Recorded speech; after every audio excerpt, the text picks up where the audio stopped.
So what do we do when things are hard? Well, let's look at this little comic. It's a little blurry, so I apologize for that. But right, it says fear of failure marathon, and then it's all these people. They're like, "Sorry, I'm just not ready for this." Same here, ditto. Maybe next year, and they're all quitting running the marathon before the guy has even shot the gun off to start it. Right.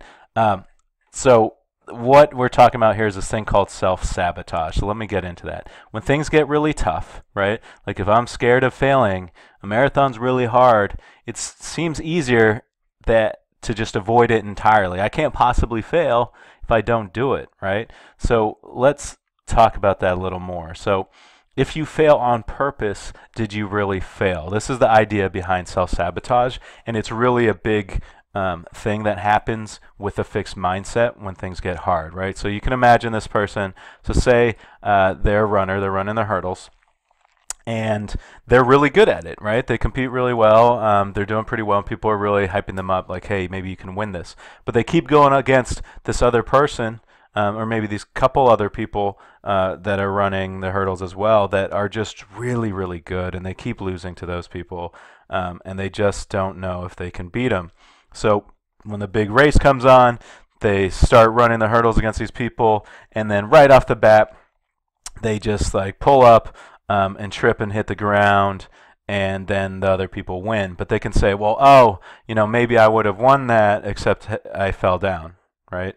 But what if they kind of choose to fall down on purpose because they didn't want to find out if they wouldn't win, all right? This is this idea of self-sabotage, right? Like I do something on purpose that kind of keeps me from achieving what I'm saying I want to achieve, but at least I can say I didn't really fail when I did that. So let's go a little deeper with that. So how does this apply, right? So it's sabotaging your own growth. So an example in the classroom would be, okay, I know math is hard for me. I don't particularly love math.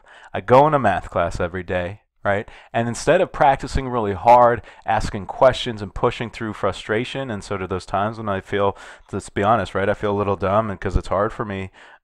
Instead of asking questions and getting that help, I just start messing around in the back, or I just don't do it. And I say, oh, I'm not doing well in math because I'm not really trying, right?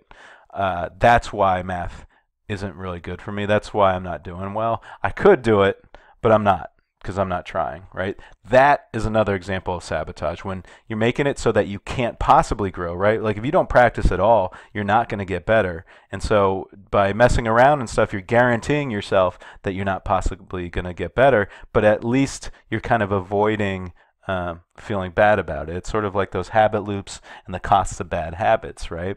I mess around, right? And that gives me the reward of avoiding, feeling bad about myself in the moment and feeling like I'm not good at it, or the frustration.